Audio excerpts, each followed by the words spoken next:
Hello everyone, कैसे हैं आप सभी। उम्मीद है अच्छे होंगे। तो आज हम स्टार्ट करने जा रहे हैं क्लास 10 चैप्टर 7 कोऑर्डिनेट ज्योमेट्री।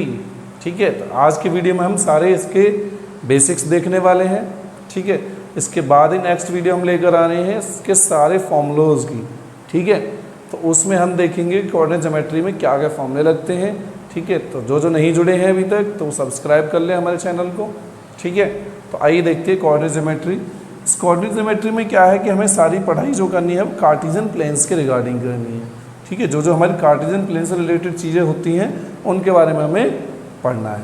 ठीक है, इस कार्टेशियन प्लेन पर आप देखो कि ये एक एक्स एक्सिस बन रहा है और ये आपका वाई एक्सिस बन रहा है। ठीक है, जो आपकी स्लीपिंग लाइन से ये आपकी एक्स एक्सिस है, यानी इसको हॉरिजॉन्टल जो लाइन है इसको हम कहते हैं एक्स एक्सिस।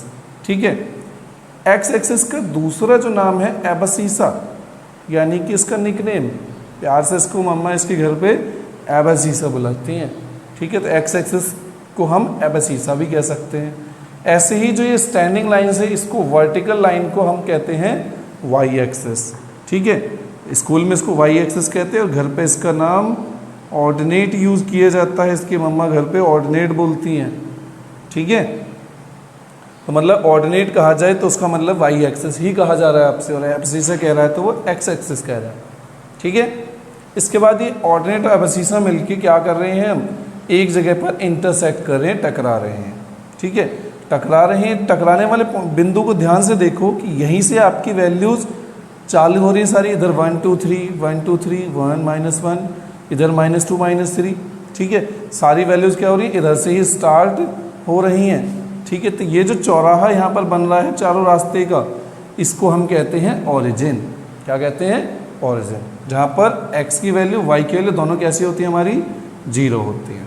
ठीक है, उसके बाद देखो कि ये जो दोनों लाइंस हैं, इन दोनों लाइंस ने मिलकर इस कार्टेशियन प्लेन्स को 4 भागों में डिवाइड कर दिया है। ठीक है, तो 4 पार्ट जो है आपकी ये first quadrant, second quadrant, third quadrant और फोर्थ क्वाड्रेंट। ठीक है, ये चारों हिस्सों को हम कहते हैं क्वाड्रेंट। ठीक है, 4 क्वाड्रेंट होते हैं, यहाँ से स्टार्ट होते हैं 1 2 3 4। उसके बाद कोई भी वैल्यू मुझे रिप्रेजेंट करनी होती है जब कार्टेशियन प्लेन पर, तो हम क्या करते हैं कि x की वैल्यू को पहले लिखते हैं, y की वैल्यू को बाद में लिखते हैं। ठीक है, तो यहाँ पर हम देख रहे हैं कि x की वैल्यूज़ कैसी हैं, आपकी पॉजिटिव हैं। ठीक है, और y की वैल्यू भी पॉजिटिव है। इसका मतलब क्या है कि आपकी x और y दोनों की वैल्यू क्या होनी चाहिए, पॉजिटिव, तभी वो इस क्वाड्रेंट में आएंगी। ठीक है, ऐसे ही देखो ज़रा इसमें, तो इसमें आप देख रहे हो कि x की वैल्यू नेगेटिव हो रही है और y की वैल्यू पॉजिटिव की तरफ बढ़ रही है। तो यहाँ पर इस क्वाड्रेंट में जो वैल्यूज आएंगी वो x की वैल्यू नेगेटिव और y की वैल्यू पॉजिटिव, मतलब कुछ इस तरीके की वैल्यूज, x की नेगेटिव y की पॉजिटिव। ठीक है, ऐसे आपके थर्ड क्वाड्रेंट में देखो तो माइनस की वैल्यूज़ हैं और इधर भी माइनस की वैल्यूज़ हैं। दैट मीन्स कि इसमें ऐसी वैल्यू आएंगी जिसमें x की और y की दोनों ही वैल्यू कैसी हो, आपकी नेगेटिव, मतलब कि कुछ इस तरीके से। ठीक है, उसके बाद फोर्थ क्वाड्रेंट में देखें तो फोर्थ क्वाड्रेंट में आपकी x की वैल्यू पॉजिटिव है, देखो ज़रा x की पॉजिटिव है और y की वैल्यू नेगेटिव, यानी फोर्थ क्वाड्रेंट में आपकी वो वैल्यूज़ आएंगी जो आपकी x की पॉजिटिव होगी और y की नेगेटिव होगी। क्लियर इतनी चीज़ें। उसके बाद देखो जरा कि ये जो 4 भाग हैं, इन चारों एक्सेस में देखो कि जो आपकी पॉजिटिव हैं उसको हम x से रिप्रेजेंट करते हैं। ठीक है, और जो x का नेगेटिव पार्ट है उसको हम x डैश से रिप्रेजेंट करते हैं। ठीक है, ऐसे ही इधर यहाँ पे हम इसको y से रिप्रेजेंट करते हैं, जो y की पॉजिटिव वैल्यू है उसको y से, और जो नेगेटिव में जा रही है उसको हम y डैश बोलते हैं।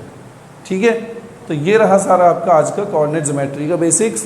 ठीक है, नेक्स्ट वीडियो के लिए आप लोग रेडी रहें जिसमें हम सारी फॉर्मूलाज का लेकर आ रहे हैं। उसके बाद कोऑर्डिनेट ज्योमेट्री होगी एकदम क्रिस्टल क्लियर।